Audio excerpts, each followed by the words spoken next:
Երկու հատեկնածու կին սկզբում ձերբակալվեցին, հետո ինչպես այսօր հայտնի դարձավ, վարչական վերահսկողություն են նրանց նկատմամբ որպես խախտանոց կիրառվել, ձայնագրություն հրապարակվեց, սրա հետ կապված ինչ կասեք, հակընդհանուր գնահատական, քանի որ այսպես տեսակետը նրանց փաստաբանները պնդում են, որ սա հերթական քաղաքական ինչպես հետապնդումն է, եթե ձայնագրությունները լսել եք, հակընդհանուր գնահատական։ Ձայնագրությունները լսել եմ, որ այդ կանանցից առնվազն մեկը ինչ-որ մի կնոջ կամ տղամարդու խոսում է նրան հեռուստացույց նվիրելու կամ հեռուստացույցի փոխարեն գումարը տալու մասին, ինչը բոլորդ գիտեք, որ հակաօրինական է ընտրական շրջանում, ես էլ չեմ կարող նման բան անել, մյուս քաղաքական թիմերի ներկայացուցիչներն էլ չեն կարող նման բան անել, ով էլ նմանատիպ բան անի, պետք է համապատասխան քրեաիրավական գնահատական ստանա դա, բայց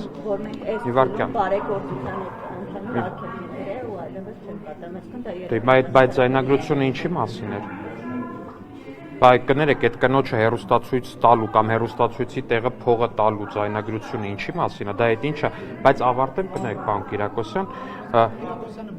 Ինձ թվաց ուզում եք ասեցի, իսկ սկզբանից զգուշացնեմ, որ ավարտեմ, բայց պիտի ասեմ, որ սա ուղղակի ես չգիտեմ ինչ աստիճանի խայտառակություն է, որ իրանց ուժեղ հռչակած ձյաձյաները, իրանց ձյաձյաների տեղ դրած ուժեղ մարդիկ մանկահասակ ու նորածին երեխա ունեցող կանանց են ներգրավում այդ ընտրատասովկայի գործերում, նրանց միջոցով են փորձում այդ կեղտոտ գործը առաջ տանել, փաստացի նրանց դարձնում են իրենց կեղտոտ խաղերի զոհը, որտեղ գիտեք, որ օրենքի համար այդ տարբերությունը շատ չկա, օրենքը տեսնում է, իրավապահ համակարգը տեսնում է օրենքի խախտում ու պարտավոր է գնա դրա հետևից, ուրիշ բան, որ այդ մարդիկ թաքնվում են նորածին երեխաներ ունեցող կանանց թիկունքում, այդ նորածին երեխաներ ունեցող կանանց են ստիպում ներգրավել նմանատիպ գործեր։ Ներողություն, հստակ եք, որ այդ հեռախոսազանգը չի եղել մինչև Հայաստանի նախագահի կողմից ընտրությունների օրը որոշելով հրամանագրի ստորագրել։ Հակառակ կներեք, հակառակ պարագայում այս քրեական գործը իմաստ չէր ունի։ Այո, վստահում եմ քննչական կոմիտեի կոմպետենտության։ Իրենք ասում են, որ հաջորդ խորհրդարանում, որտեղից հարցերի է Սամվել Կարապետյանը, ուժեղ Հայաստանում նորածին ունեցող մայրերը չեն պատժվելու, չեն քրեական գործերով անցնելու։ Եվ ձեզ մեղադրում եմ, որ նոր կերակրող օրերը տարել եք այսպիսի ձերբակալել։ Ես էլ ասում եմ, դա ուղղակի վախկոտ, տմարդի, թուլամորթ, թուլակամ, էլ ինչ հոմանիշները կարակ ինքներդ ինչքան ուզում եք հոմանիշ լսնեք ես բարետակ մարդու արարքա, որ նորածին երեխա ունեցող կնոջը ներգրավեն ընտրատասովկայի մեջ, այդ կնոջ միջոցով կեղտոտ փողերի շրջանառություն կազմակերպեն, այդ կնոջը դնեն հարվածի տա, որպեսզի այսօր կանգնեն տենց ելույթներ ունեն։ Բախի չեն իրանց ընտանիքի անդամներով այդ կեղտոտ գործը անում, որ բայց խի իրանք չեն անում, այդ ուժեղ տղերքը խի չեն անում։ Օրինակ Կալուգացի Սամոն խի անձամբ այդ տասովկի գործերը չի անում։ Իրա եղբայրը, եղբոր տղան խի անձամբ չեն անում, որ այդ մարդկանց, որ այդ կանանց փուրը տան, որ այդ նորածին երեխա ունեցող կանանց փուրը տան։ Պարոն Ալեքսանյան, բայց Նարեկ Կարապետյանը այդպես չի դիտարկում, ասում է օրինակ նույն այս իշխանության որևէ ներկայացուցիչ կարող է նման Նարեկ ասում էր կարող է նման ձևով բանակցել, օրինակ գործարար մարդու հետ։ Որ ձևով արհեստական բանականությամբ նկատի ունի։ Այսինքն դուք լսել եք այդ մարդու խոսալ, ասում է նման ձևով, որ ձևով։ Այդ նման ձևով, եկեք մի հատ դնենք իր ելույթը լսենք, հա։ Ալեքսանյան մի հարց էլի օրինակ, եթե ասում եք օրենքը բոլորի համար է, օրինակ չեք կարծում, որ այստեղ մեն, երբ որ օրինակ հոզաշրջից սկսած, օրինակ նույն ձեր ուժն է գնում քաղաքացիների հետ հանդիպում, ասում են ոստակները կբարձրացնեն կամ քաղաքացիները ասում են բարձրացրել ենք, որ հարցով, օրինակ կոնկրետ բերեք, չէ, կոնկրետ բերեք։ Մենք տեսանյութերում չենք տեսել, որ քաղաքացիները մոտենում են, կներեք, մի վարքան։ Ինչ-որ հարցով իրենք խոսում։ Ինչ հարցով։ Չէ, պետքա հստակ բերեք օրինակը։ Չէ, իրանց տան հարցովն էլ է, մի վարքան, կներեք, ստեղ հարցը հետևյալն է որպես այդպիսին։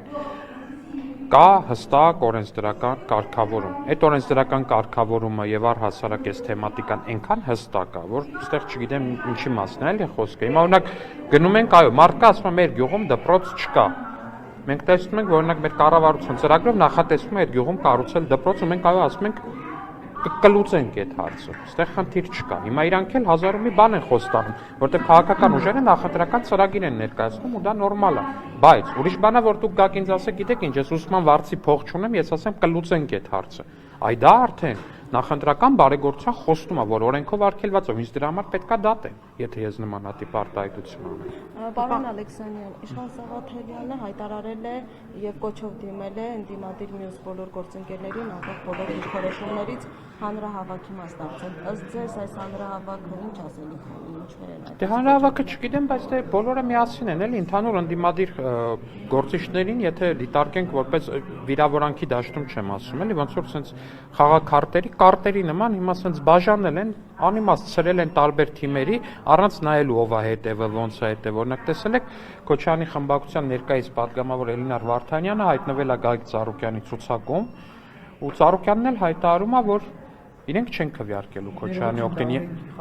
Չէ, ընդհանրապես քաղաքական դա ինչ որ խնդիր։ Պարոն Կիրակոսյան, ես օրինապահ մարմնի ներկայացուցիչ չեմ, ես քաղաքական գործիչ եմ, ես քաղաքական գնահատական եմ տալիս։ Որ Էլինար Վարդանյանը հիմա Քոչարյանը Պարոն Կիրակոսյան, հիմա ասացում եք կրիմինալ բան չկա, հիմա ինչի եք ինձ այդ հարցը տալիս։ դուք դեռ հասկանալու ինչն է խնդիրը։ Հիմա որ թողեք ավարտեմ, կհասկանա։ Քոչյանի խմբակցության գործող պատգամավորը, ով դեռ Քոչյանի խմբակցության պատգամավորը, հիմա մի թիմի ցուցակում է, որի առաջնորդը հայտարարել է, որ իրանք Քոչյանին ձայն չեն տալու։ Այստեղ քաղաքական դիսոնանս տեսնում եք, թե չէ։ Համաձայնություն դրամալ է դուրս եկել գնաց։ Դե շատ բան է կարող, ես հիմա ասում եմ, այստեղ կոնկրետ քաղաքական դիսոնանս կա, սա քաղաքական աբսուրդ է, որ մարդը լինելով այդ մի խմբակցության անդամ, հաստատի հիմա մի թիմում է, որ իբր պետքա Քոչարյանին ձայն չտա։ Ես դա եմ ընդգծում, ասում եմ, որ սա ուղղակի աբսուրդ է, դա սուտ է, այդ քաղաքական թիմերի խոսույթը առհասարակ ամբողջությամբ աբսուրդ է։ Փաստացի Կալուգայի Սամոն, Գագիկ Ծառուկյանը, Ռոբերտ Քոչյանը, այս 3 քաղաքական թիմերի մեջ կա մեկ հայտարարված վարչապետի տեխնացու, դա Ռոբերտ Քոչարյանն է, որտեղ Կալուգած Սամոն օրենքով չի կարող լինել վարչապետի տեխնացու կամ վարչապետ, Ծառուկյանը հայտարարում է, որ ինքը չգիտեն ով է, գաղտնի ինչ-որ տեխնացու կա, եւ այս 3-ի մեջից միակ տեխնացուն Ռոբերտ Քոչարյանն է, սրա մասին։ Արդեն քաղաքացիություն հրաժարվելու այլ երկրների գործընթաց է սկսվել։ Ինչ գործընթաց, դա հեքիաթ է։ Թող այդ դիմումները հրապարակային ներկայացնեն, որոնք իրանք ուղարկել են իր քաղաքացիության բոլոր երկրներին, որպեսզի այդ ամեն ինչը տեղի ունենա։ Թող ներկայացնեն այդ դիմումները։ Թող հրապարակային գրեն, ասեն, նկարեն այդ դիմումները, դնեն, ասեն, այ այս դիմումները մենք ուղարկել ենք այսինչ երկրներ, դա հեքիաթ է։ Պարոն Ալեքսանյան, մենք արդեն կարելի ասել ամենօրյա ռեժիմով ենք ականատես լինում, մարդկանց հենց նույնն են Դավիթ Մինասյանը, որը փորձեց հարվածել վարչապետին, թեև երեք բաց թողեցին, սկսեցին ասել, թե նա երեխա է, դպրոցը չի ավարտել, այս նույն կանանց պատմությունը, կարծեք թե անվերջանալի շղթա է։ Ի վերջո ձեր կոչը ո՞րն է, որտեղ անդադ շարունակվելու է այն մարդկանց, որոնք գուցե չգիտակցելով ներգրավում են քրեորեն աճելի ինչ-որ։ Իմ կոչը հետևյալն է, որ սիրելի քաղաքացիներ, ընդդիմությունը ձեզ բոլորիդ փուրն է տալու։ Ընդդիմության համար դուք պետք է միայն օրենքի խախտում կատարած եւ կալանավորված վիճակում։ Ընդդիմությանը ուրիշ կարգավիճակով դուք պետք չեք։ Լինեք դուք նորածնի մայր, լինեք դուք երիտասարդ կամ նույնիսկ դպրոցական։ Դուք նրանց պետք է միայն նրա համար, որպեսզի կատարեք այնպիսի արարք, որը իրենք կամ իրենց ընտանիքի անդամները չեն կատարի, որտեղ բավականաչափ խելք ունեն ու ինքնապահպանման ինստինկտ ունեն դրա համար։ Իսկ դուք կկատարեք ու նրանք դրանից հետո կկարողանան ձեր արարքին համարժեք իրավական գնահատականի վրա քաղաքական կապիտալ կառուցել։ Մի տրվեք նրանց խոսույթին ու առհասարակ մի կատարեք այնպիսի գործողություններ նրանց թելադրանքով, որոնք հակոտնյա են Հայաստանի Հանրապետության օրենսդրության հետ։ Պարոն Ալեքսան, դուք շարունակ խոսում եք 3 այդ ընդդիմադիրների, այս քրեական գործեր տարբեր քաղաքացիներին եք հիմա հորդորում ինչ-որ բաներ։ Եթե դուք ձեր հաղթանակի վրա վստահ եք, ինչ եք շարունակ թիրախավորում ընդդիմադիրներին տարբեր ձևով եւ պատերազմի հետ կապված խոսույթը եւ այլ խոսույթներ։ Եթե դուք վստահ եք, դուք անցնելու եք Ինչ եք անդադ Ես կներեք էլի, ես Սերժ Սարգսյանը չեմ, որ ստեղ կանգնեմ, ասեմ 100-ից 60 խփեմ, 70 խփեմ, թե 80 խփեմ։ Ես վստահ եմ, որ Հայաստանի Հանրապետության քաղաքացին ոնց որոշի, այդպես էլ լինելու է։ Ես այդ բանը չեմ կարող ստեղ պնդեմ ասեմ։ Վարչապետացի փոխարեն ասեմ, որ 65% ակնկալիք ունենք։ Ժորժ ջան, ակնկալիքը եւ վստահ լինելը արդյունքի վրա խիստ տարբեր բաներ են, իսկ հիմա դուք դա հասկանում եք։ Դուք դա հասկանում եք, չէ՞։ Ճիշտ եմ հասկանում։ Բայց կներեք հարցին պատասխանեմ ձեր գործընկերոջ, ինչ վերաբերում է թե ինչ են խոսում ընդդիմությունից, եկել եմ ստեղ կանգնել եմ Միջև այս պահը ինչ հարց տվել եք, սիրելի գործընկերներ, եղել է ընդդիմության մասին, կամ ստեղ կանգնեմ դուք ինձ ընդդիմության մասին հարց տաք, ես խոսամ, չգիտեմ, այտենց լուսնի շուրջը ճամփորդությունից նվիրում եք 3 ընդդիմադիր ուժերին։ Շարունակա 3-ից մտավախություն ունեք։ Նրանց համախմբումից մտավախություն ունեք։ Նրանց համախմբումը արդեն իսկ կայացած փաստ է, որպես այդպեսին, այսինքն այդտեղ ինչ որ մտավախության հարց չկա, դա տեղի ունեցած փաստ է, իսկ թե այդ միասնության ինչ գնահատական կտա Հայաստանի Հանրապետության քաղաքացին, կարծում եմ շատ ուշագրավ է լինելու, բոլորիդ խորհուրդ եմ տալու դա դիտել հունիսի 7-ին։ Պարոն Ալեքսանյան, իշխանությանը 65% պետք է որպեսզի կարողանա սահմանադրության նախագիծը հավանության արժանացնի եւ դնի հանրակրվեի, միայն դա է 65% ունենալու նպատակը։ Մենք կարծում ենք, բացի դրանից, բացի ամեն ինչից վերացարկվելով, մենք կարծում ենք, որ նախորդ ընտրությունների համեմատ մենք շատ մեծածավալ աշխատանք ենք կատարել ու այդ աշխատանքը նաև պիտի արտացոլվի, այդ աշխատանքի գնահատականը մենք կարծում ենք, որ լավ կլինի, որ արտացոլվի քաղաքացու քվեը։ Սա էլ է կարևոր հանգամանք։ Բայց կա այնուհանդերձ մտավախություն, որ սահմանադրության նախագիծը խորհրդարանում հավանության չարժանանալու ռիսկ կարող է առաջանալ եւ այդ պարագայում իշխանությունները ինչ են անելու։ Հաշվի առնելով, որ արտաքին Կներեք, ես բանը այդ ընտրական կանխատեսումներ անելը տոկոսային հարաբերություն եւ այլն, ինչպես կլինի, այս մեկը ինչ կլինի, այն մեկը ոնց կլինի, ինչպես կլինի, ես դրա էլ կշարժվենք առաջ, բայց իմ կարծիքն է, որ դա լավ ժանր չի քաղաքական գործի համար առհասարակ նման կանխատեսումներ անել։ Ուրիշ բան, այո, մենք կարանք հայտարենք եւ մենք հայտարարում ենք, որ մեր ակնկալիքը եւ մեր նպատակը այս ընտրություններում սա է, բայց սա մեր նպատակն է եւ ոչ թե մեր կանխատեսումը կամ մեր, չգիտեմ, երաշխավորված ինչ-որ մի բան։ Սա մեր ակնկալիքն է եւ մեր նպատակը այս ընտրություններում։ ԿՊ-ին քննարկվել է սահմանադրության նախագիծը, ավարտվել է այդ քննարկումները, թե չենք ավարտել, բազմիցս քննարկվել։ ինչի՞ Տարբեր ամենատարբեր քննարկումներ կան ամենատարբեր ձևաչափերով։ Կներեք, դուք կարծացել եք, պարոն Ալեքսանյան, Որ մեկը մի քանի նախագիծ եմ կարդացել, ինչպես գիտեք, չէ, չգիտեմ վերջինը որն անկեղծ ասած, ես պետաիրավական բլոկից չեմ ու այդքան շատ ներգրավված չեմ այդ աշխատանքներում, բայց սևագրային մի քանի օրինակ այո տեսել եմ։ Իսկ երբ կներկայացվի արդեն։ Չեմ կարող ասել, կարծում եմ համապատասխան Փաշինյանն ասում էր, եթե առաջին հանրակրվեով փուլով չանցնի, մենք պատրաստ ենք անգամ 2 անգամ հանրակրվե անցնել։ Այսինքն կարծում եք, որ դրա կարիքը կլինի, այդպես մտավախություն կա, որ առաջին չի հաջողվում։ Այստեղ կարծելու մասին չի խոսքը, այստեղ էլի այտենց իրավիճակի նկարագրություն ա եղել, ես ինչքան եթե չեմ սխալվում, հարցը այդպես է ձևակերպված, որ եթե այսպես լինի ինչ կանեք, դա էլ դրա պատասխանն է արկելու։ Պարոն Ալեքսանյան, դուք անդադ խոսում եք ընդդիմադիրների կաշառքի մասին, բարեգործության այդ արգելքը խախտելու մասին, բայց ձեզ ընդդիմադիրներն ասում են նախընտրական տարին սկսվելուց հետո դուք պետական բյուջեի հաշվին եք կաշառք տալիս հասարակությանը։ Ապահովագրական համակարգի ներդրումը, թոշակների բարձրացումը, օրինակ նույն ասում են կաշառել եք նաև զինվորների ծառայության ժամկետը կրճատելու այդ հանգամանքը։ Այսպես թվում են շատ բաներ, որ Օրինակ, էլ ինչ այդքանը դեռ Պարտավճարները, այո, օրինական կարող եք այսպես թվարկել, որոնք նախընտրական այս տարվա ճիշտ ավելի քիչ քան այն միլիոնները ստանում բարձր։ Շատ լավ։ Դե եկեք ուրեմն հասկանանք։ Նման բան ասող ընդդիմադիր գործիչը կներեք ինձ այս բառի համար, բայց տգետ է։ Ինչի՞։ Որովհետև դրա համար պետք է ընդամենը 21 թվականի քաղաքացիական պայմանագրի նախընտրական ծրագիրը բացել կարդալ։ Այնտեղ տեսնենք զինվորական ծառայության ժամկետի կրճատում, որը այո իրականացրել են։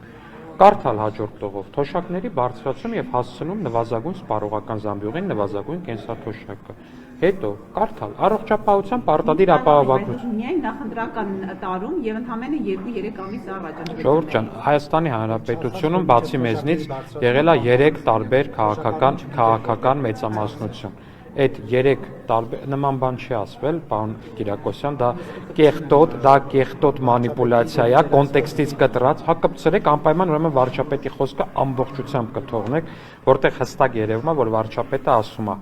մարդու ծախսի, թոշակառուի ծախսի առաջին, երկրորդ, երրորդ, չորրորդ ծախսը առողջապահությունն է։ Այդ 10,000 դրամը եթե ավելացնենք, ինչ է անելու,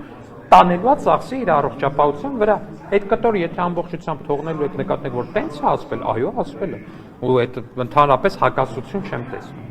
Դուք տեսնում եք հակասություն։ Ես հիշեցնում եմ, ես Չեք հիշեցնում, դա կոնտեքստից կտրած կեղտոտ մանիպուլյատիվ հնարք է եղել։ Չէ, ձեր հարցը չեմ վերորակում, ես խոսում եմ ընդդիմության այն բանի մասին, որ այդ խոսույթը sense կոնտեքստից կտրած կեղտոտ մանիպուլյատիվ հնարքով ներկայացնում են, թե իբր ասելա չգիտեն ինչի վրա ծախսեն, այնինչ մարդը խոսում էր նրա մասին, որ 10,000 դրամը եթե ավելացնենք, մարդը մեկա տանելու է ծախսի առողջապահության վրա, ու միևնույն է այդ հարցը չի կարողանալու լուծի։ Իսկ առողջապահության ապահովագրության մեր 600,000 քաղաքացիներ բազմամիլիոնանոց վիրահատություններ են ստանում։ Ամիսը մենակ 20,000-ի, 30,000-ի, 40,000-ի դեղ են ստանում, հələ այդքանին էլ վրադիր մի հատ էլ թոշակները 10,000 դրամով բարձրացնենք։ Ինչի հնարավորություն ունեին Հայաստանի Հանրապետության բոլոր նախկին իշխանությունները։ Թե ինչի չեն արել, կարող եք այդ հարցի պատասխանը գտնել նրանց անձեռակերտ դղյակների պատերը նայելով։ Կարգը ներդրել պարտքով 102 միլիոն եվրո, եթե չեմ սխալվում, վարկային պարտավորություն եք ստանձնել, որպեսզի համակարգը Ես կարծում եմ, որ դա շատ լավ գին է մեր թոշակառուների եւ մեր ծերերի առողջության համար։ Այո, պետական պարտքը նույնիսկ եթե ներգրաված է եղել, դա շատ նորմալ է, պետական պարտք նախկինում էլ է ներգրաված եղել, բայց չգիտես ինչի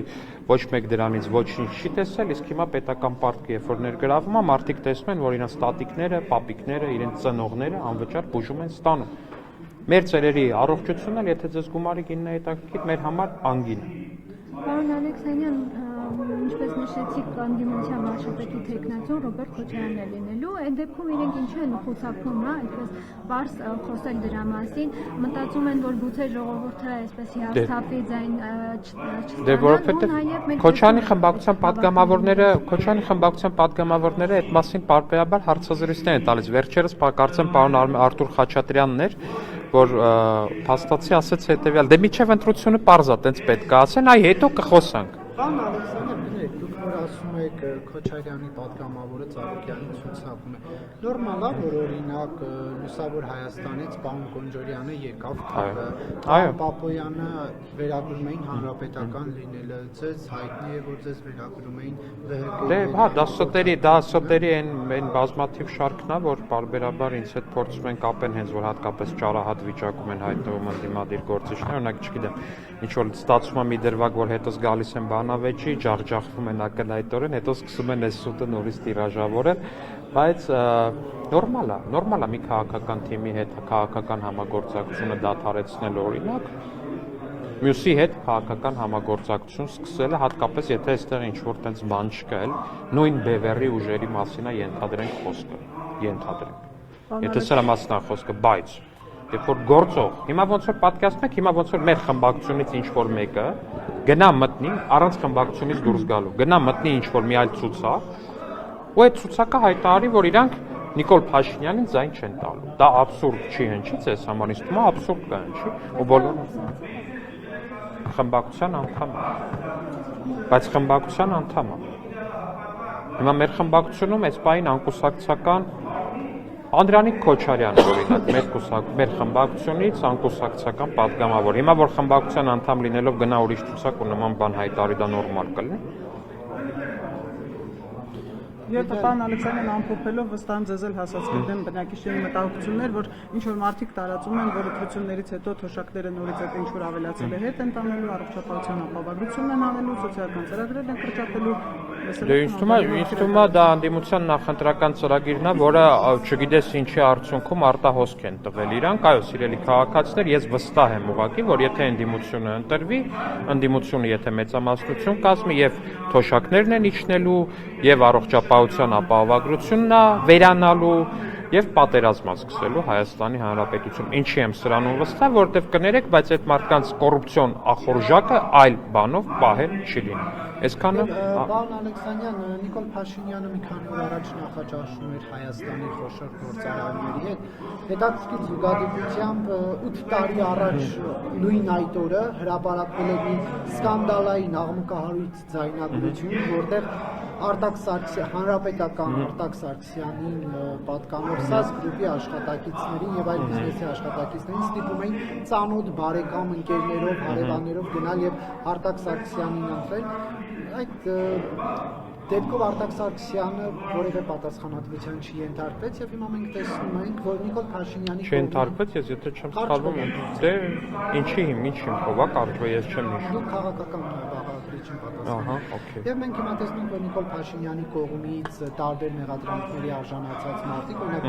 պարոն Սամվել Ալեքսանյանը, որ Նիկոլ Փաշինյանն ասում էր ի վերջո Մալազիայի ոստիկանությունը Հայաստանի Հանրապետությանն է, թե Սամվել Ալեքսանյանի անձնական ոստիկանությունն է եւ հայկական ժամանակ Շատ լավ, պարոն Կիակոսյան, խնդրում հարցը ձևակերպեք, էլ։ բոլոր օրինակները թվականի։ Այդքանը որ թվակեր։ Հա, ճիշտ է, Նիկոլ Փաշինյանը շատ մեղադրանքներ ունի հնչեցրած Սամվել Ալեքսանյանը։ Եվ ինչպես է ստացվում, որ Սամվել Ալեքսանյանը ըստ Նիկոլ Փաշինյանի մարդ առևանգելու համար պատասխանատվության չի ենթարկվում եւ որպես խոշոր գործարար նախաճաշում է վարչապետի հետ։ Հայաստանի Հանրապետության վարչապետ ու առհասարակ Հայաստանի Հանրապետության կառավարությունը հարգելի գործընկերներ նաեւ տնտեսության համար պատասխանատվություն ունեն ու շատ մեծ պատասխանատվություն ունեն։ Այն որ զուգահեռ ձեր նշած մարդկանցից առնվազն մեկի հետ կապված վերջերս նաև հրապարակում էր եղել, որ նրան ձերբակալել են եւ այլն եւ այլն։ Ու այդ այսքան չեմ դեմա Արտակ չեմ հիշում ինչ որ նմանատիպ դե մի խոսքով տես նմանատիպ մամուլում առնվազն կամ հրավիրվել էր հարցաքննության ու մեղադրյալի կարգավիճը, եթե չեմ սխալվում, բայց գուցե դա էլ էական չի։ Իրավապահ համակարգը անում է իր գործը, բայց կառավարությունը նաև պատասխանատվություն ունի զբաղվելու Հայաստանի Հանրապետության տնտեսության։ Ու կներեք Սամվել Ալեքսանյանը ոչ մի բանի համար պատասխան չտվեց, բաց այն փակցված հարկերը վերադարձնելը, ոչ ընտրակերտարության համար, ոչ նույնիսկ որ Մալազիայում խացով հարվածում էր հեղափոխության անող Նիկոլ Փաշինյանի կոչով փողոց դուրս եկած քաղաքացիներին։ Դե ես կարծում եմ այդ դեպքերի համար պետք է լինի անհատական բողոք, որպես այդպեսին, կոնկրետ ձեր նշած դեպքի համար, բայց մնացած հարցերը ձեր նշած իրավապահների տիրույթում են։ Իսկ ինչ վերաբերվում է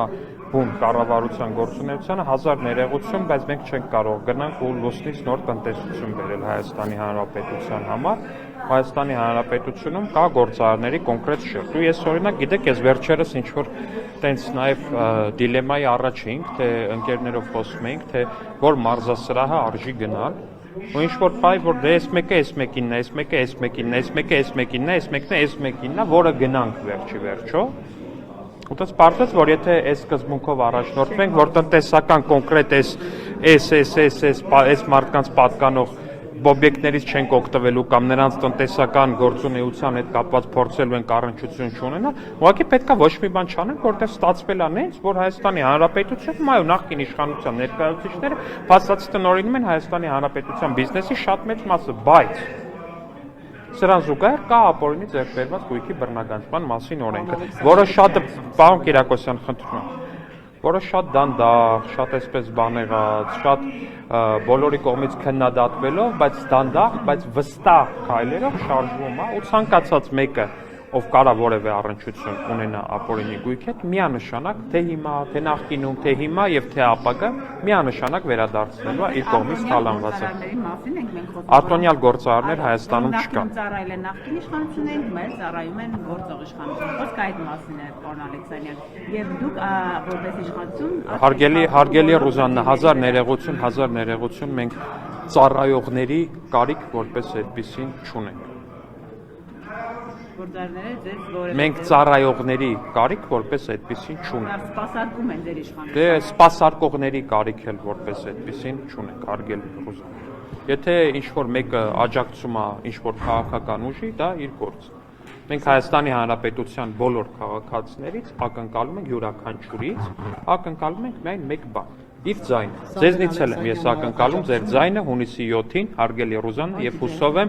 եւ հուսով եմ, որ դուք ձեր քվեն ձեր խղճի առաջ հանգիստ լինելով Հայաստանի Հանրապետության առաջ ձեր ստանձնած պատասխանատվության առաջ, դուք կքվեարկեք քաղաքացիական պայմանագիր կուսակցության օգտին։ Ակնկալում եք քվեարկել։ Սամվել Ալեքսյան։ Չգիտեմ, իրեն պետք կարծնեք ժողովրդյան, ես չգործ ունեմ իմ Դե ինքն էլ է Նիկոլ Փաշինյանի հետ հանդիպում դրա Դե եւ մասին։ ինչ կապ ունի։ Դուք էլ եք հանդիպում բարբերաբար գնում եք կառավարություն հարցեր եք տալի, հանդիպում եք, աջակցում եք։ Ուրախ կլինեմ, եթե աջակցեք, շատ նորմալ է, շատ ողջունում եմ դա, հունիսի 7-ին ձեր աջակցությունը խնդրում եմ փաստաթղթավորված քվեի տեսքով կտակ մեր քաղաքական ուժին։ Շնորհակալ։